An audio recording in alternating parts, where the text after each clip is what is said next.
My name is François Guéné, and I'm professor of modern Jewish history and sitting in London University College. I'm also a member of the European Association of Jewish Studies Digital Forum, and it is my pleasure to chair this meeting of the jour fixe of the Digital Forum, which will have a presentation of our dear leader of the Digital Forum, Professor Daniel Stökl. But before we proceed to the presentation, I hand over to Thomas Kollatz, equally a member of the Digital Forum. Thomas, please. Hi, good morning, everybody. After the talk, we're planning to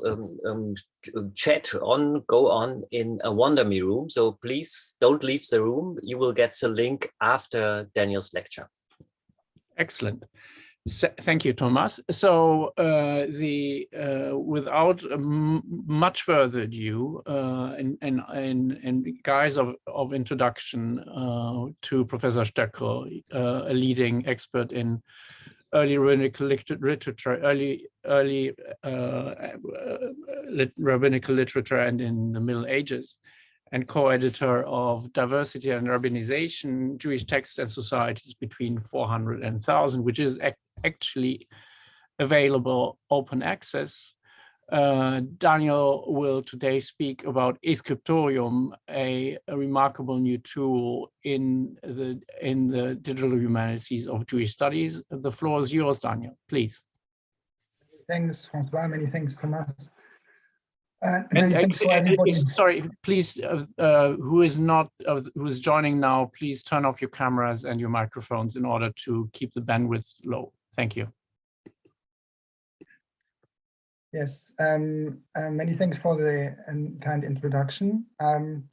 So I will present today eScriptorium and parts of what one can do with it. It is a very rich tool, and don't expect to see everything in 1 hour.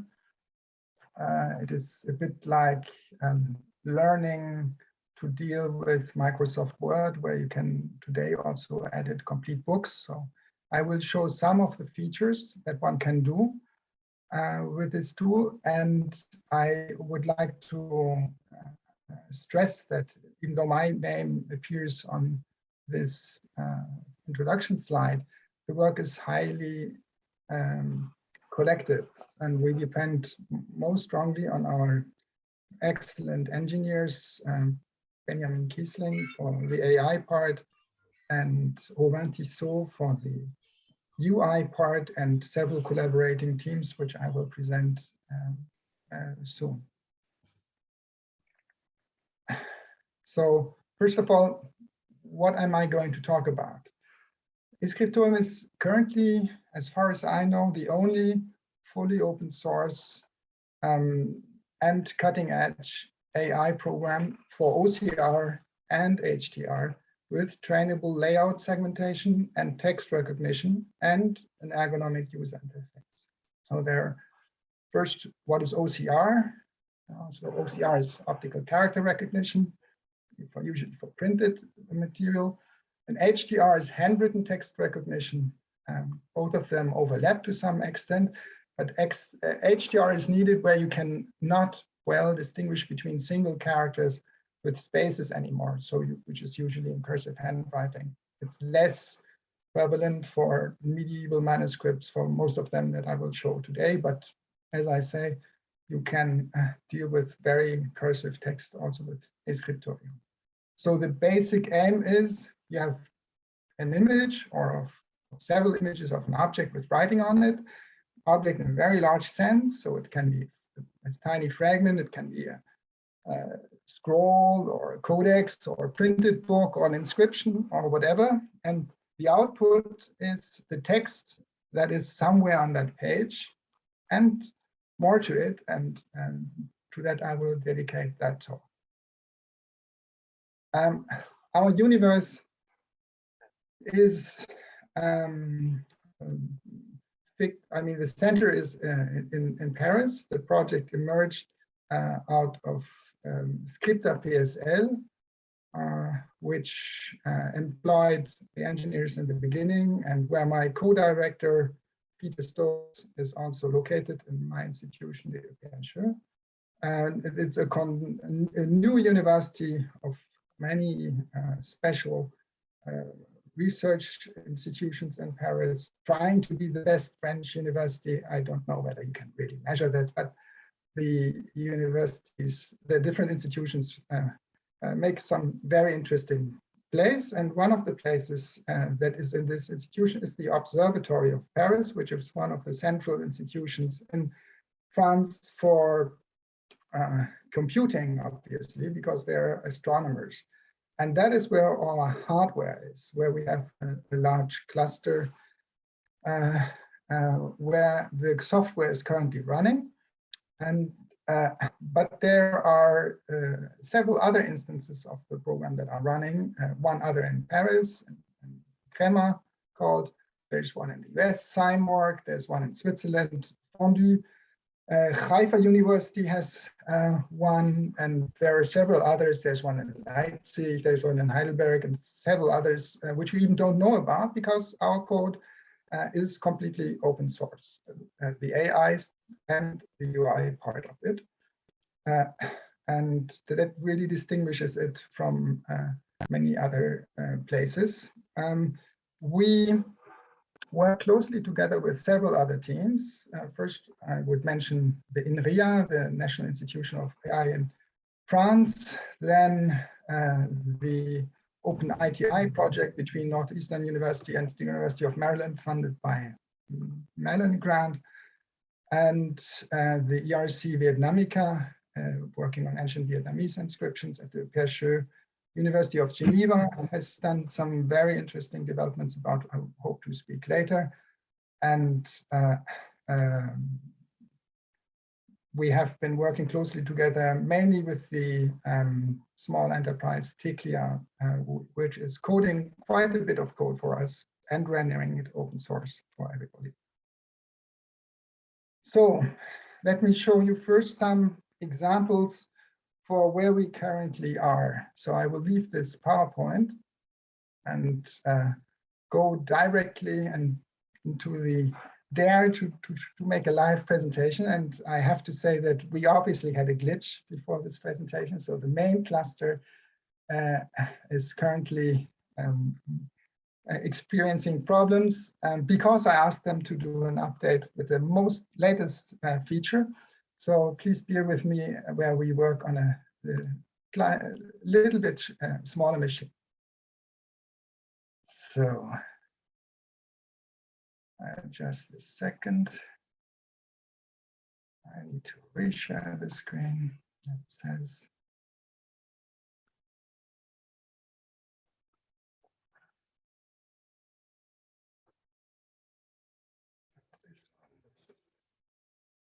So let's let me first show you how you can deal with the manuscript. It knows really well now. So here are some images of the Kaufmann manuscript, and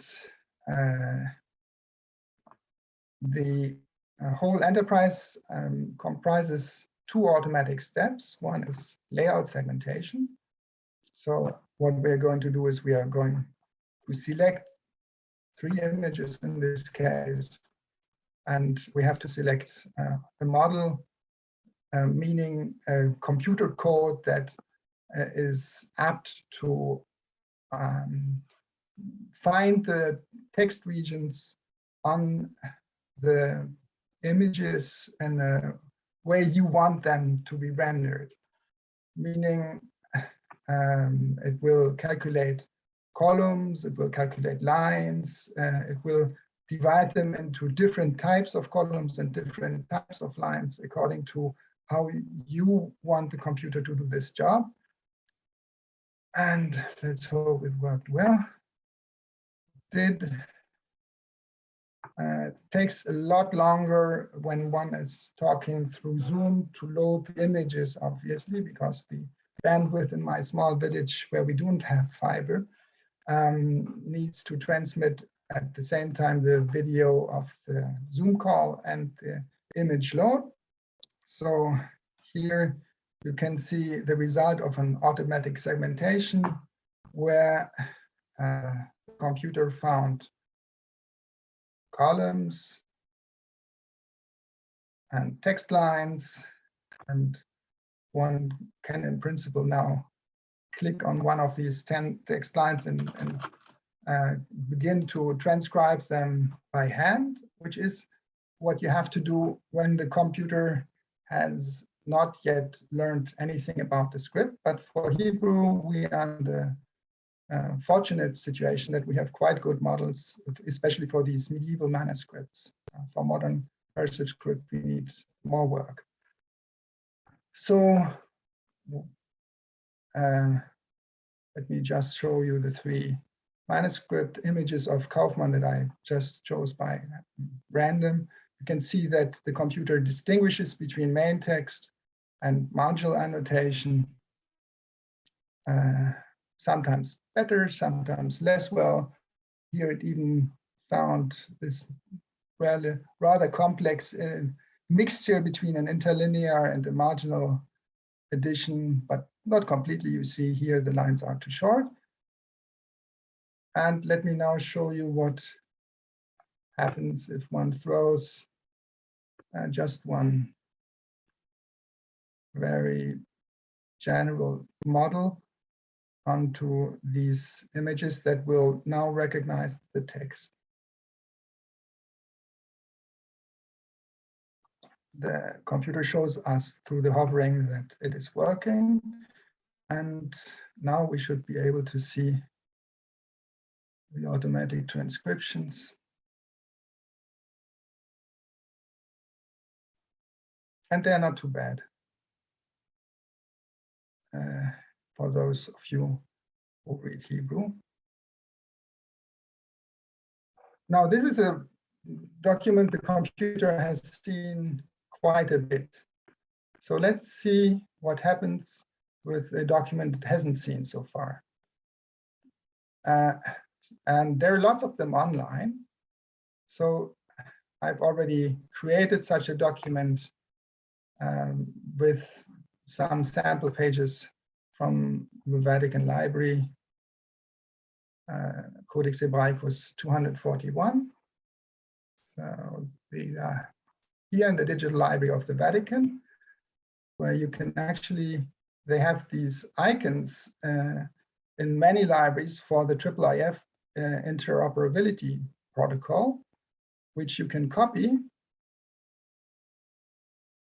And then you can simply import the whole manuscript into So I just copied the link. And now there's a direct line between our big cluster and the Vatican Library. And it doesn't go through my small landline. And you see the images load very quickly and come directly from the Vatican onto our system.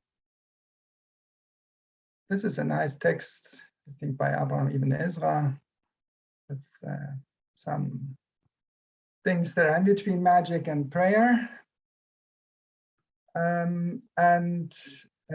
We can again see what happens if one segments this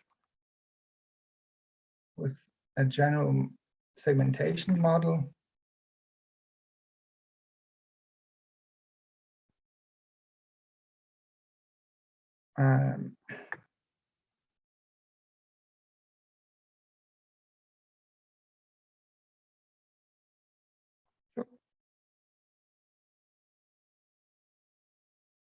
So, top line here has been split. That might actually be a good idea to combine them both. And this comes to the topic of ergonomics. So what the computer knows how to do fast, it always makes mistakes. And ergonomics, how to quickly correct these mistakes, is extremely important. And we invested a lot of time in how to do this in a way that makes user interaction really easy and quickly. So you just choose some of these items that you think are superfluous. And this one is very nice. And then let's again transcribe this in an automatic way with just a general model, which we published, which you can find online.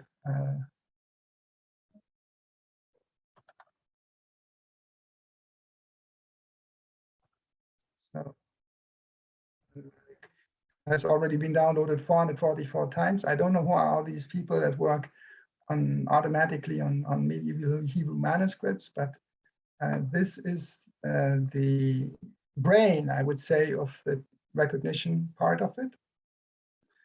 It has a license, so anything that is produced with it needs to be shared alike. But it is completely open in the sense that you can use it on your own machines if you want.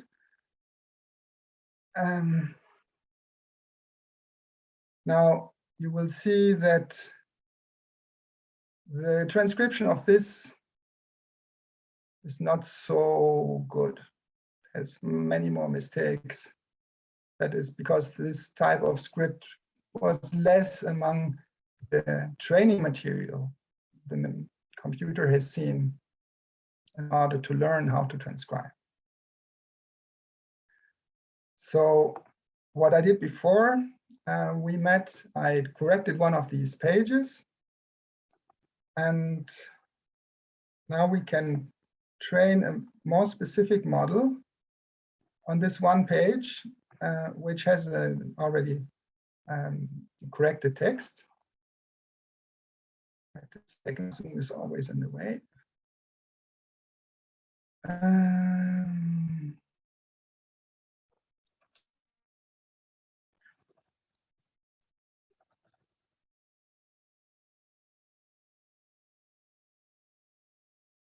This will take some time. We can go elsewhere and look on two other of the manuscripts here I wanted to show you. So that is not yet. Here's a sample of different fragments that show more complex interaction. Here are some fragments from Oxford, from the Geniza,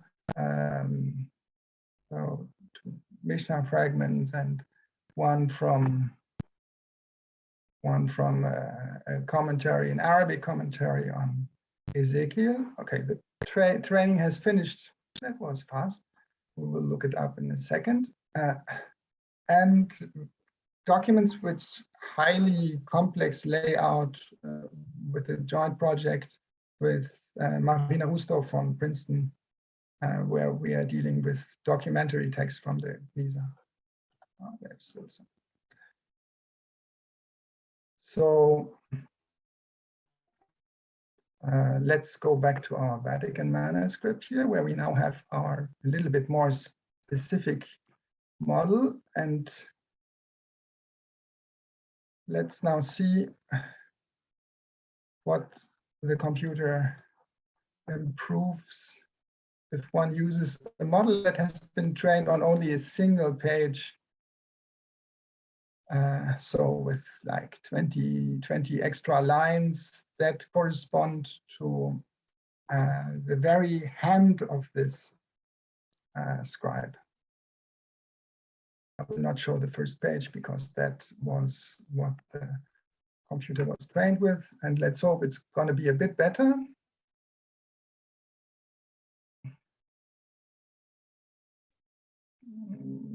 Well,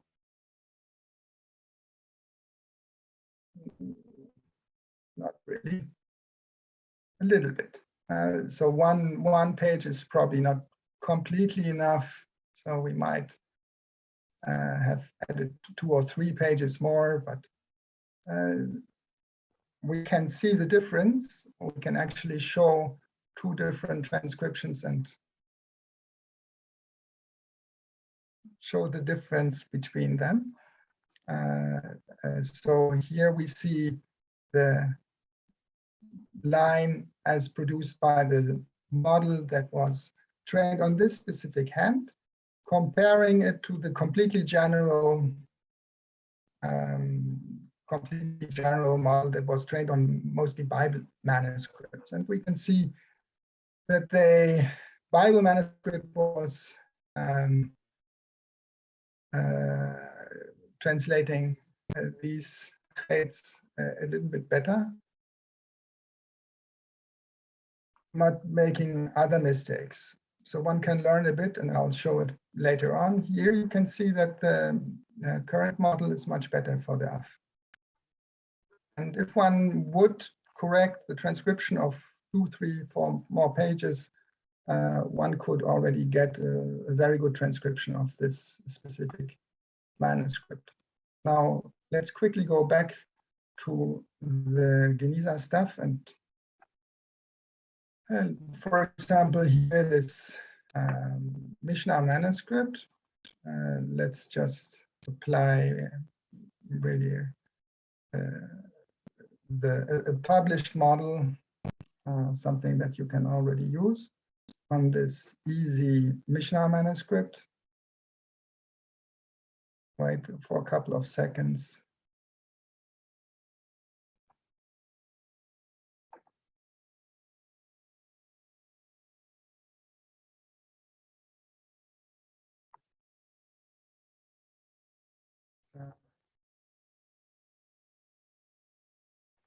See that this line here, it includes all the nice tags on the title of the next line. So we will probably see some surprises here. And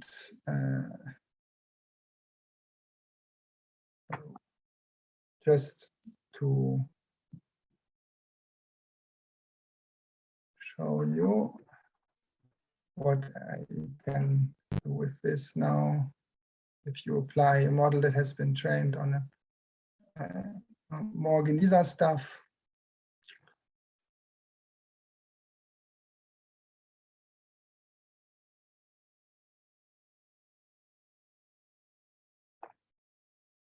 and at the same time to save time. So this complex material, we will need very complex layout segmentation to make that work. We have lines in all kinds of directions, and we're going towards it. It's not perfect yet, but it's getting quite nice.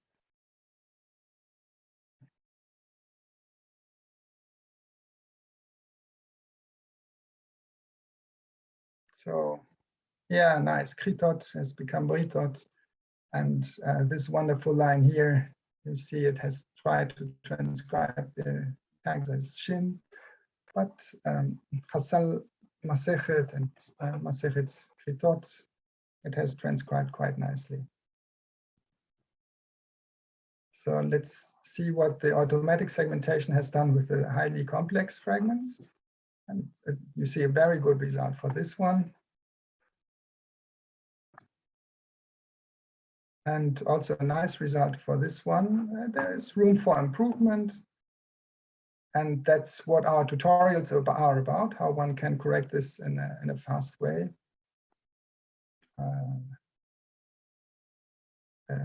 In order to lose as little time as possible and have as little tendonitis as possible, because obviously every button click and every interaction with the mouse is something very complex. Now, let me go back to the PowerPoint and show you some further examples of what one can do.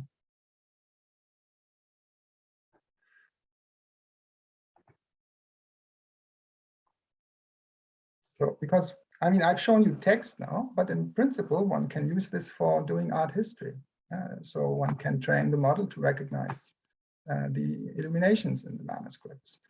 Or one could train it to recognize holes or library stamps or library codes, shelf marks, things like that. And one can work on modern editions and distinguish between different types of regions, like the main text and the different apparatus and the running header, and deal with each of these parts in its own way. So one can export only one type of region as one would like. One can do similar things with manuscripts, like this Yemnite manuscript from Paris, with a commentary and a super commentary. And well, I already showed these more complex images. Now, let's go a bit to ergonomics. And we invested a lot in ergonomics, and many people even do not want to use the automatic features are very happy about the ergonomics because they allow them to work with very complex documents in a much easier way. So I will again go to the internet and show you a very complex Arabic manuscript here.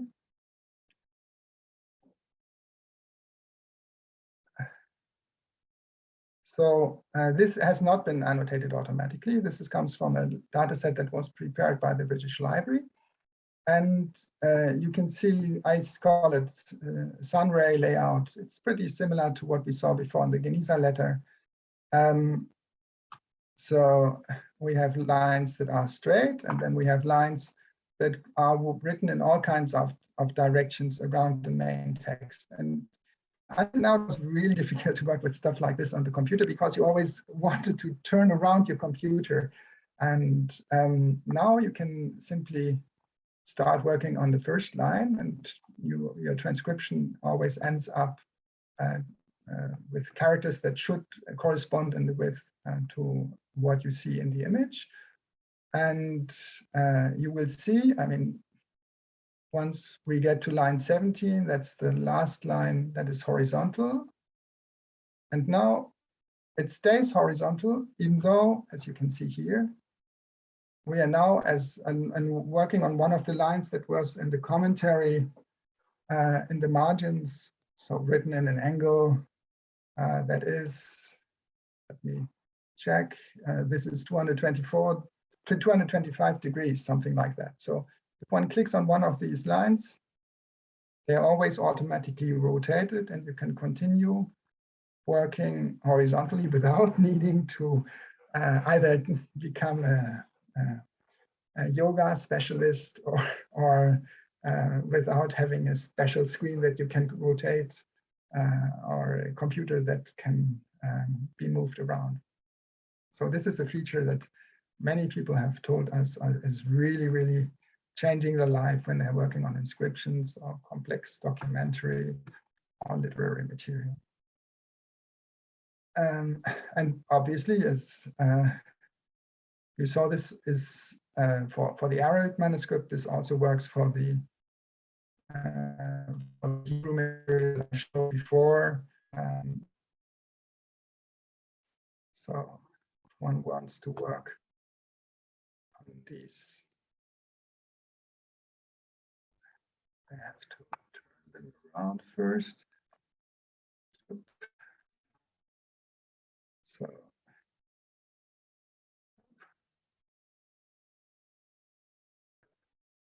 So these lines, you can transcribe them right away from here without needing to turn around anything. And the same is true for segmentation correction. So let's say if one goes to one of these manuscripts here, yeah, and let's say that the segmentation wasn't as nicely done. I mean, there are other HDR programs around, but let's say all these lines here are a little bit too short. As you saw, you can grab all of them at once and move them around and correct many lines of correct such automatic segmentations that frequently have errors. Don't look as nicely as they look here very quickly and rather fast. I will go back to the PowerPoint.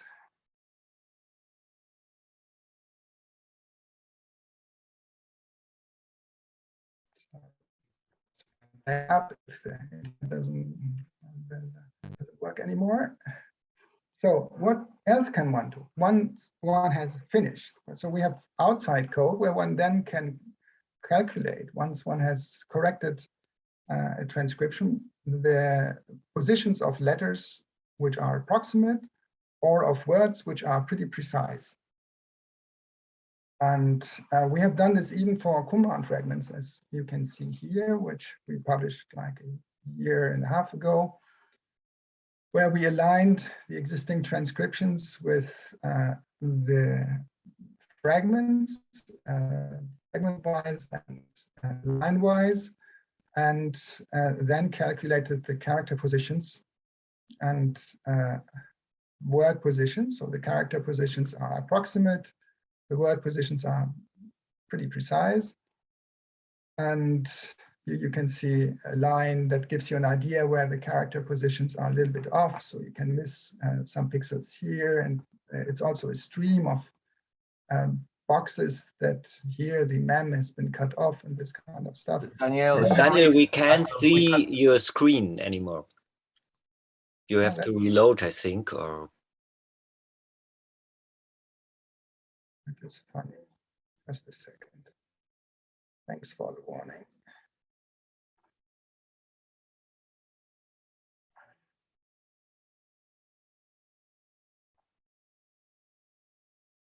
Tell me when you see a Qumran line. Perfect. Yep. Okay. I don't know so if it's Qumran 9, but we see something. Yeah. So then just let me show you. So you can get words, you can cut out words and then do paleographical studies, calculate approximate letter positions, pretty precise word positions, even for some material that is complex. And I think it's hard to get more complex fragment-wise than Qumran. I mean, the layout is much easier than other things I've seen, but the fragmentarity is very, very high, and you get approximate letter positions where some of the letter is always cut off or too much, and you don't, the boxes are not overlapping, but this is highly useful for doing some computational paleography where you can then calculate the average form of a shin for a given century or manuscript or hand or whatever. In addition to working on paleography, as I said before, you can use it for cutting out illustrations and do art history on illuminated books or on the carvings and inscriptions, for example. The second part where this becomes really useful is obviously addition of texts. And one thing I always really like from the theoretical standpoint is Patrick Sahle's text wheel, which shows the versatility of different definitions of what is a text according to one's perspective. So I just talked about paleography, so that would be text as a visual sign. But we saw before when we were working on layout, where we were treating the text more as a document, how it is organized on the page. Then you can obviously deal with textual history, text as version, where you can want to create a critical edition of something. Text as a linguistic code, where you add linguistic annotation. A structured work where you compare something, for example, like the Mishnah and the Tosefta, or the perhaps most abstract level, text as an idea or an intention, where you come as a philosopher or historian or somebody from literature who wants to understand the ideas that are expressed in the text. And the advantage of digital humanities is that we can, if we structure our raw data well enough, allow all these perspectives to be expressed with the same data set. Now, obviously, eScriptorium doesn't do all of this, but with other tools, such as those presented last month by Dicta, one can complement them and go from the more visual oriented parts to the, so we can also deal with text as a version, but we do not do linguistic annotation, at least not so far. And we can, we'll show this at the very end now with an annotation feature, now do some of what you want to do in editions that are prepared for historians. We have created in a different project that I'm leading with Ryan Lappin on the eRabbinica TI publisher app that allows you to publish editions of any text. Ours was specifically geared towards the Mishnah, but in principle, you can use it for anything else. We're currently working on an update of this.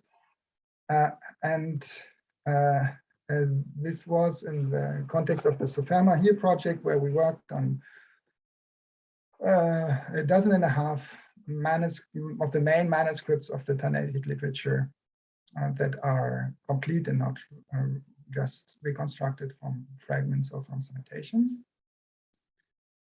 And in order to arrive there, what we needed was to establish a pipeline that is based on eScriptorium and may show you the contextualization of the whole work. So one first has to define a segmentation ontology, meaning types of region and types of lines that I showed in the beginning with, if you remember, the difference between the main columns and the marginal regions. So we have to think what type of objects we want to distinguish on our manuscript. And this is not always easy. Sometimes it's very hard to distinguish whether something is an interlinear edition or a marginal edition. Sometimes it's very hard to differentiate between a marginal note that wants to be a commentary or a marginal note that wants to improve the text, or an interlinear. So one has to think very well and look on a lot of manuscripts before what types of objects one wants to distinguish and teach the computer how to distinguish. And for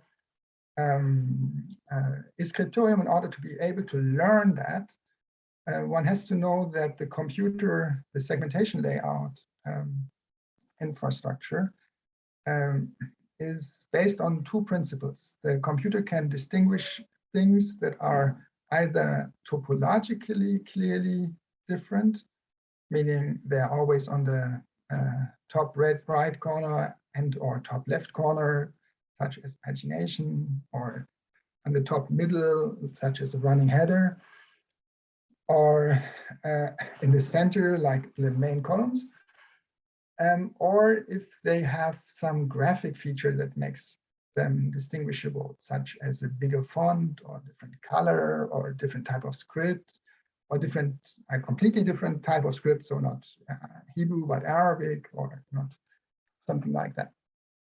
And we did this during our project in learning by doing step. Today, I would do this segmentation ontology definition right at the start, and in order to avoid some steps that were necessarily afterwards, where we needed to reformat things and so on.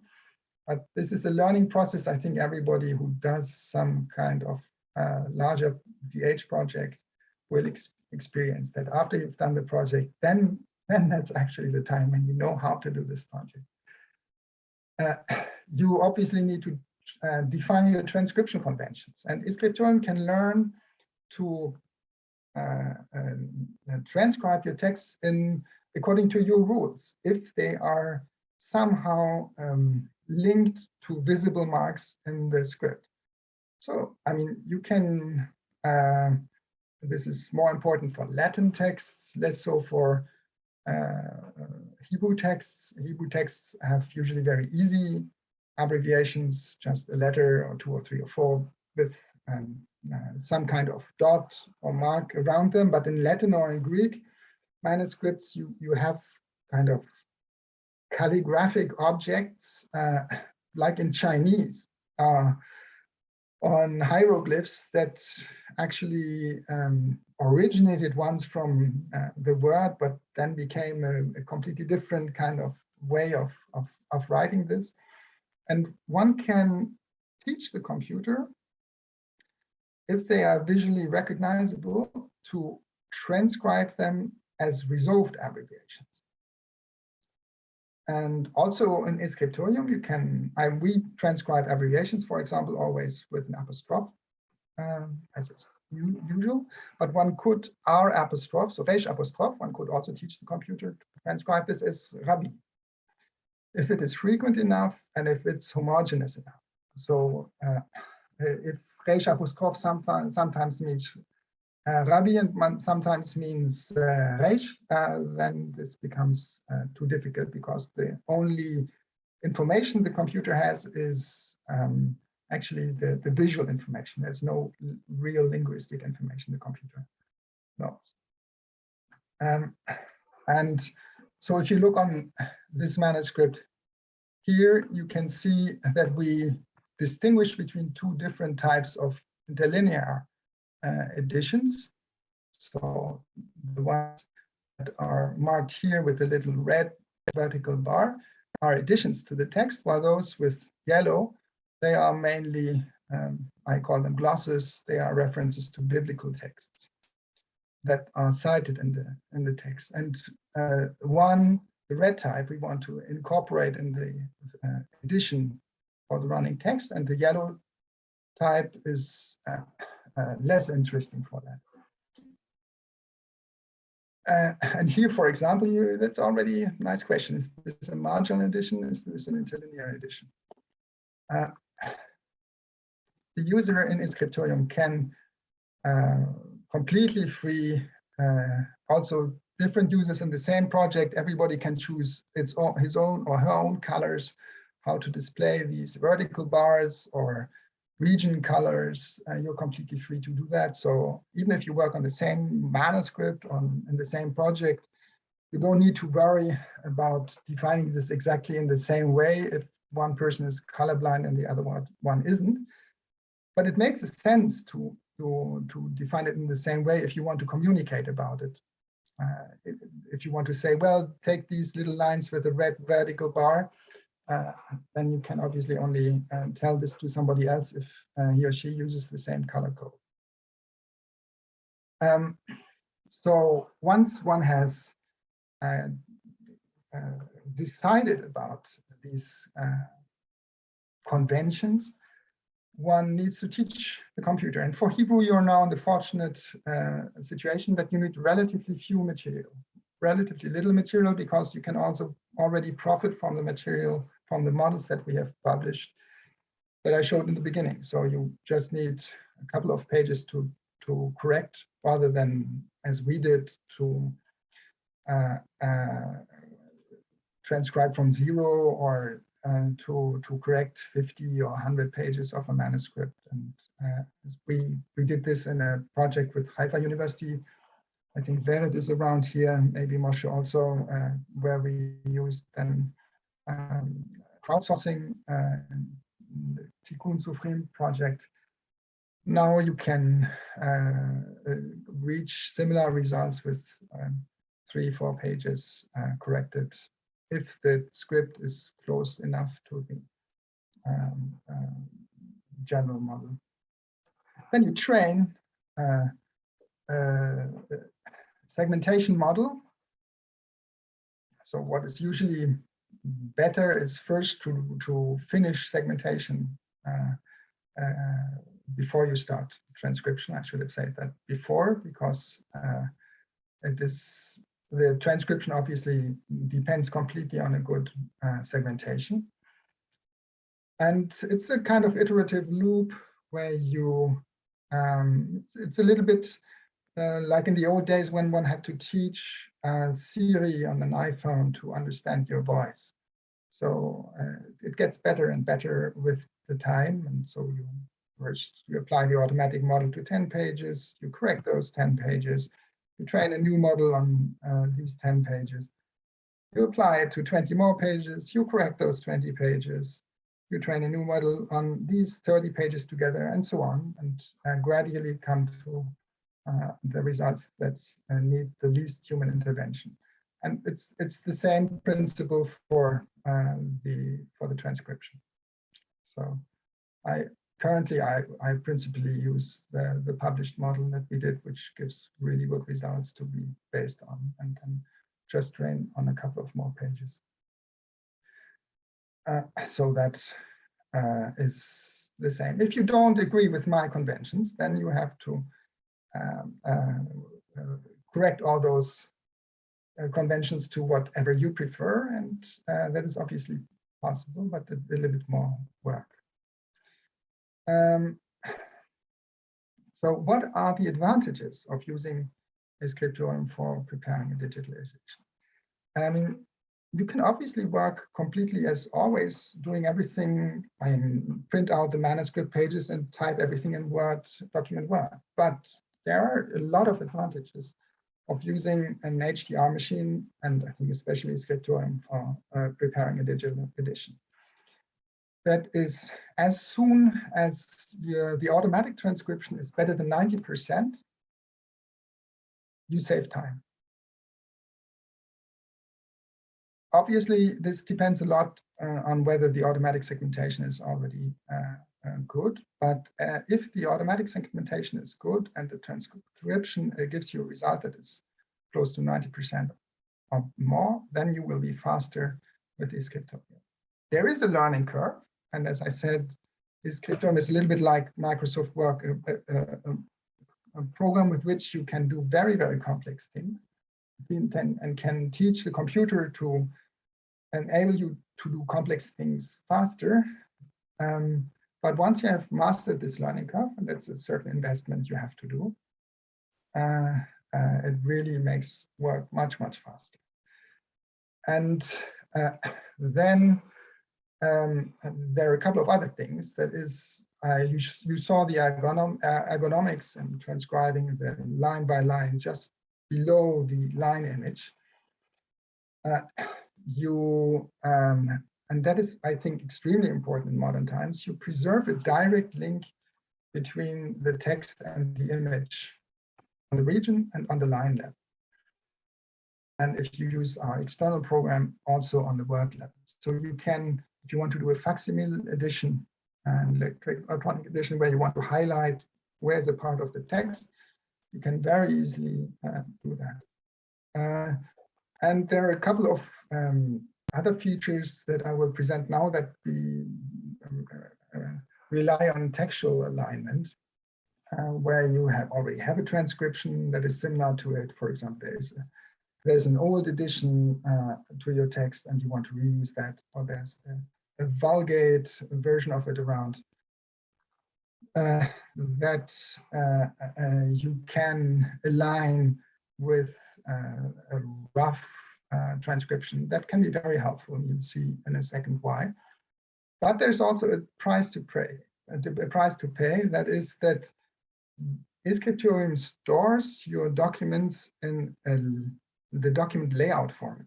So there is a structure that is like the page, not like the text. So you have columns or regions and lines, but you do not have chapters or verses. And if there's a marginal addition or an interlinear addition, you will need some special help to get that back into the text, because that is obviously in a special region, the marginal addition. So if you look here on some of the texts that we worked on, like we have text that would be here or on all these many different interlinear editions in the Berlin manuscript need to be incorporated into the running text somehow. And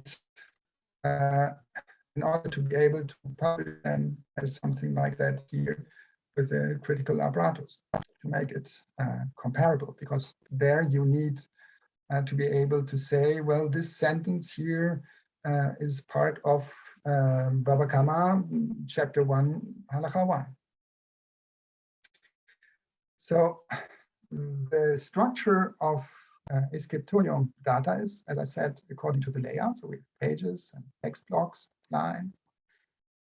And if you see it here, so all these interlinear lines here are extra lines. This is not so bad for the lines that you do not want to incorporate it anyhow, but if there are textual corrections, like here, then you want to incorporate them. And if you see it here, this is not a text you can really read.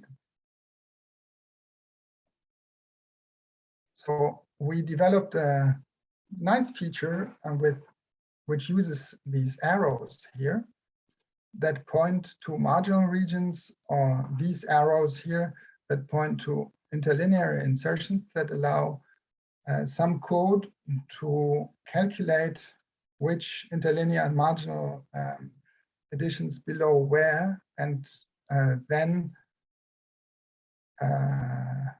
let me go through this fast.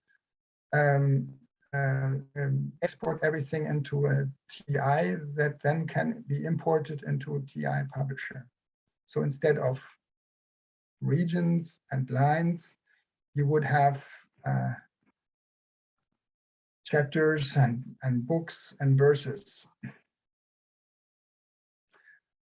Now, part of this is the possibility to align any transcription you have with other texts.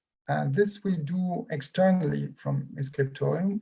There is a team now working, the Open ITI team is working on creating this as a plugin directly in eScriptorium. It should be available by June or July, based on PASSIM,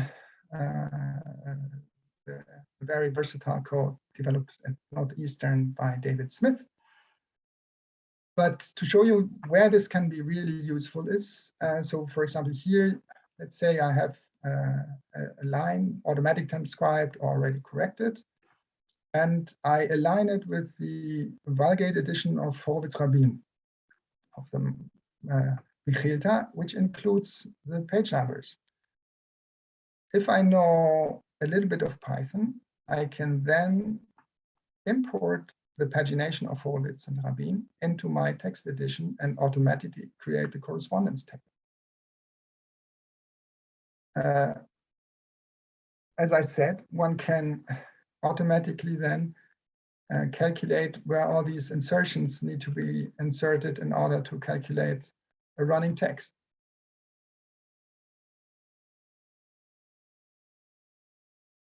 One can then use external tools such as CollateX or the Dicta synopsis, or if you know how to program a Needleman-Wunsch algorithm, in order to create a table. And all of these three always do some mistakes. Use Microsoft Excel or a tool we have created in order to correct these small mistakes. So that you have one-to-one correspondence or one-to-many correspondence here between the different textual witnesses. So my colleague Chaim Lapin has created this very nice JavaScript tool where you can grab one of these words and just slide it over if it has been wrongly aligned. And in the end, you can create a kind of mock apparatus on the fly in principle for any of these manuscripts that are the same text. Import it into a TI publisher and you're done. to end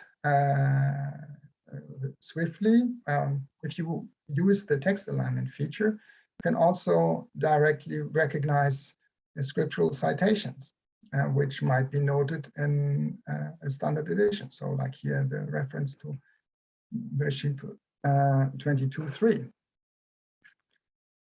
Or you can resolve the abbreviations, which are tricky. Dicta has a nice tool for this, but it's far from being perfect for these rabbinic texts. Hopefully there will be a nice solution very soon. And obviously one can also spot mistakes differently, more quickly. If you can see here, the yud has been mistaken for a zayin. You can see that there's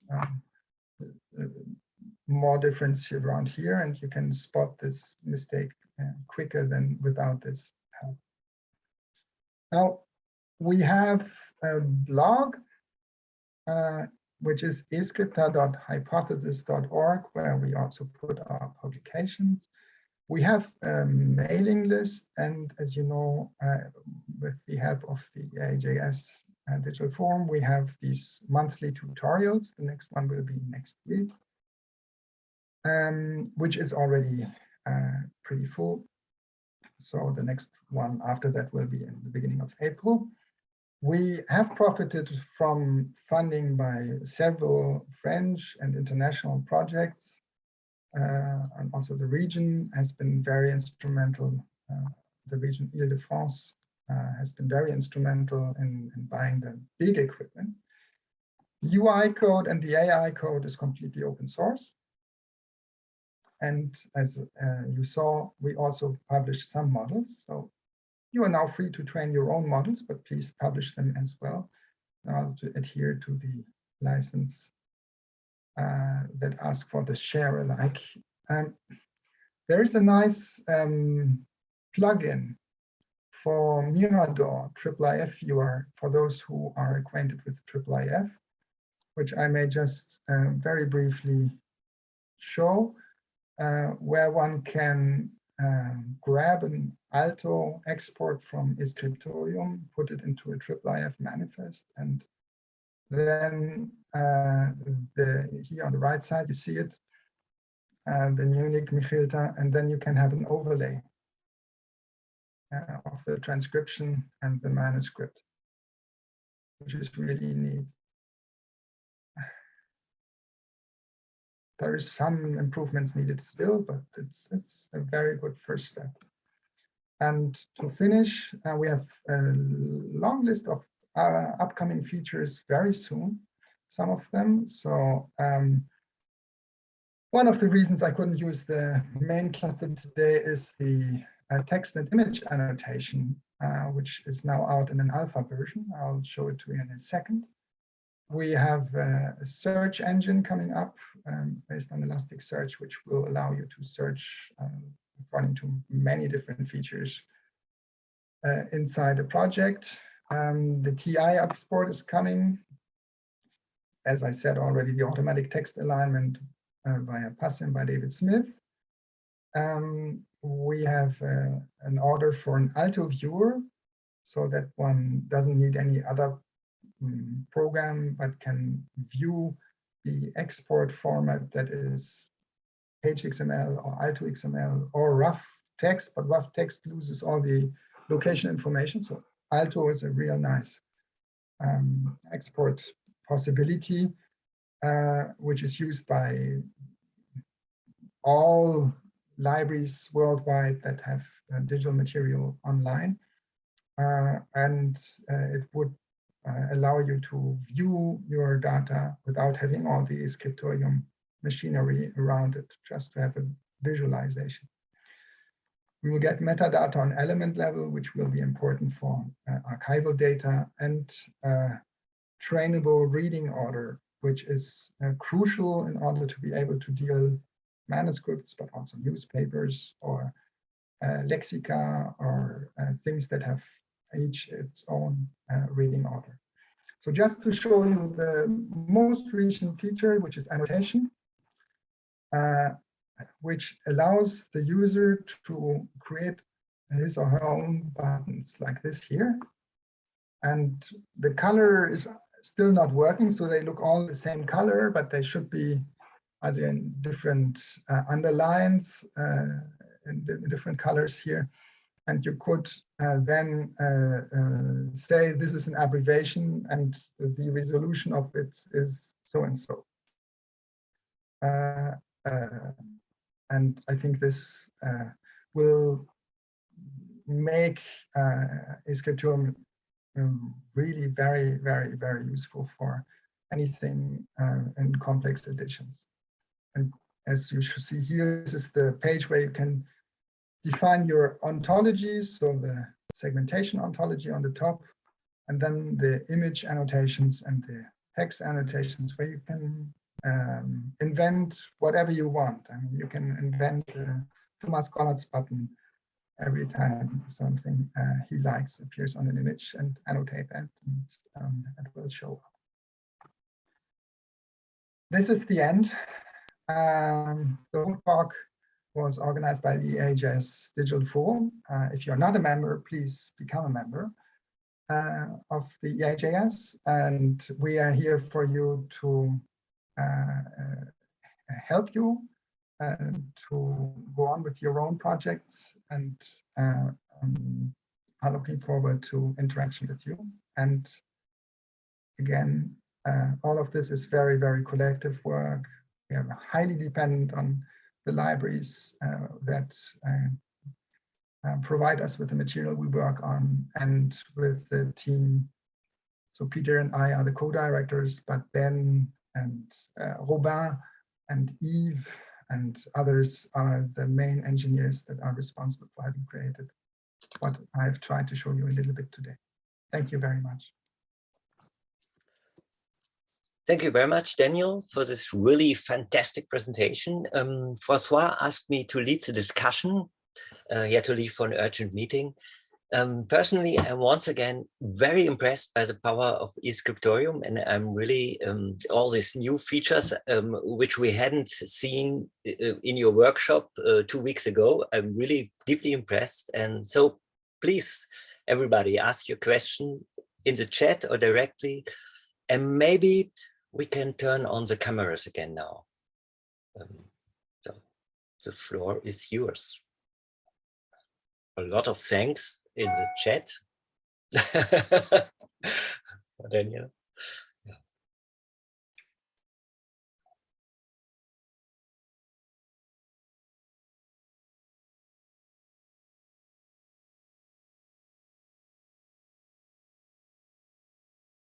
Don't be shy.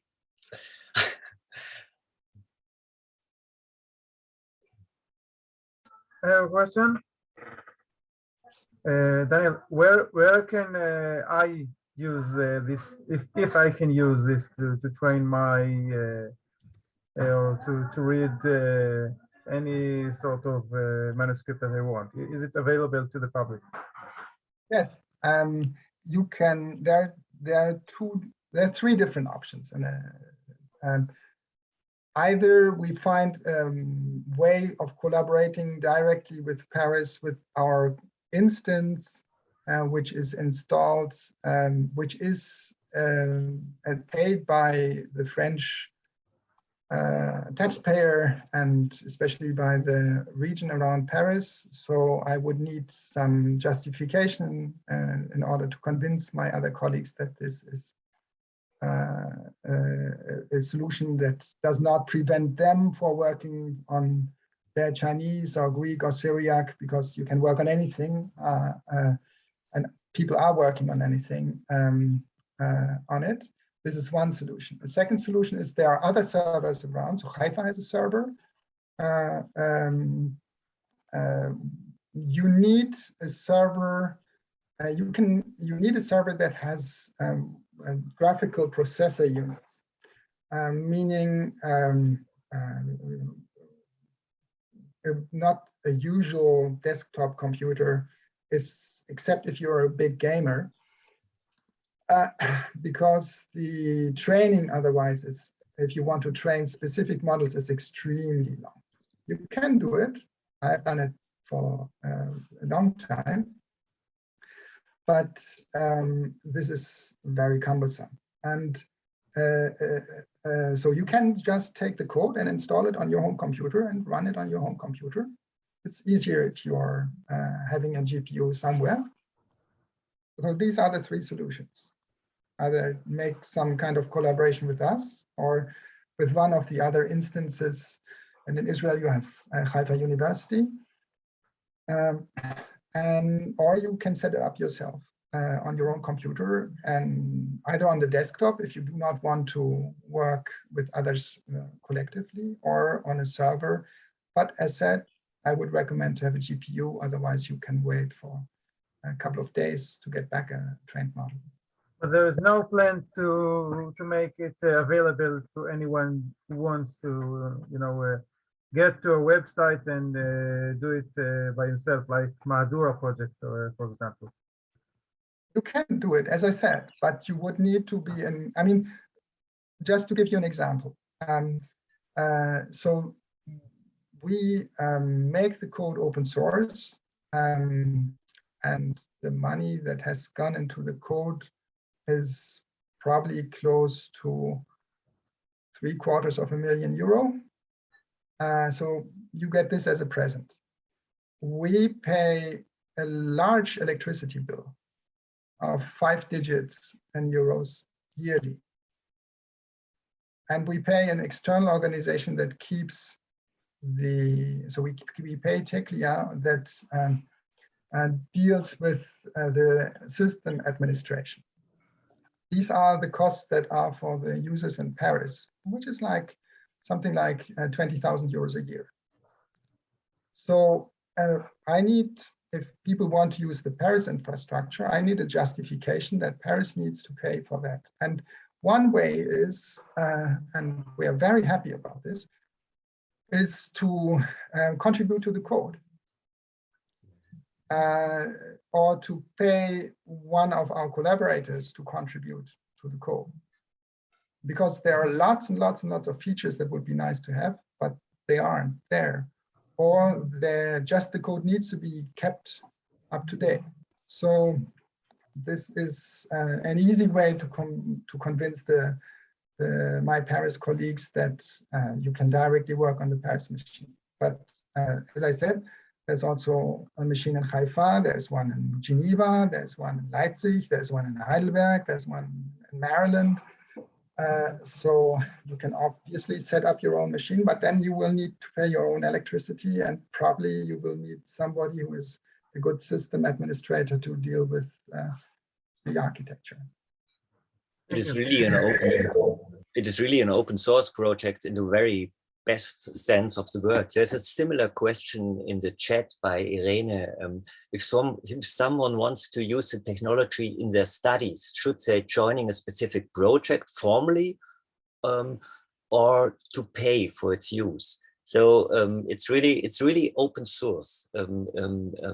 You have to be grateful and think on manners to contribute, share your model, things like that. Is it true, Daniel? Is it a good answer? Or? Yeah. I mean, if we are talking about a student and who wants to work on a specific manuscript, we can probably very easily set up an account. If you want to work on an archive with 200,000 images, this needs some really special contribution. I mean, if it's a document of 500 pages, this is one thing, or 1,000 pages is one thing. But if you want to work on a large archive, then this is simply also with an electricity bill that needs to be paid by somebody somewhere. And so if we're doing it in France, we need to justify it before my French colleagues that we are paying the bill and we need something in return. There is Transcribus, and there you pay per page, and it's a very high price you pay there. I think it's about 20 cents per transcription per page of manuscript data. So this is, I mean, you can transcribe theoretically millions of pages in 1 year on our infrastructure, which is perhaps a little smaller than theirs. But as I said, the best way to contribute is to find either a way to do a collaboration or to get into the code. So if you want to work on this, on not only with our code, which we provide you with, but on our machine, then we need to talk about how we can justify this in front of our Paris people. And we have collaborations with many other institutions, so don't hesitate to do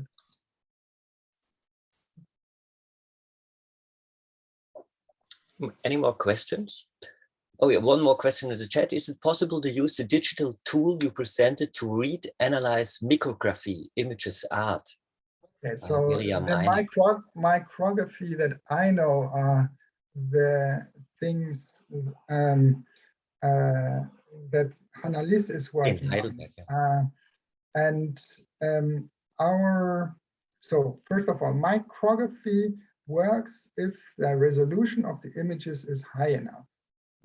We usually need 30 to 40 pixels per character, average character height. So the Aleph shouldn't have less than 30 or 40 pixels in the height. If it's less, then the transcription will have many more mistakes. That's one condition. And the other condition is that the lines don't overlap. And the lines that I've seen in Hannah's material are very beautiful pictures of fish and other animal and ornaments. And there our line segmentation will fail.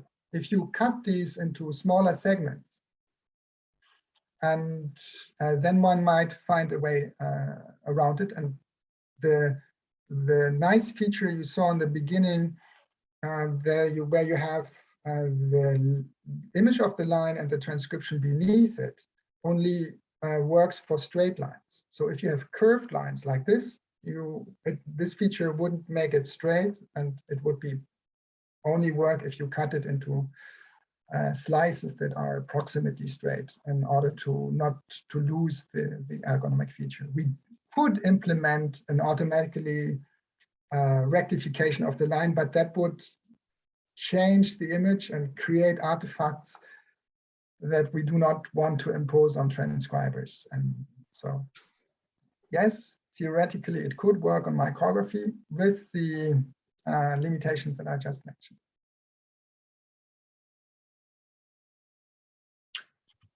More questions?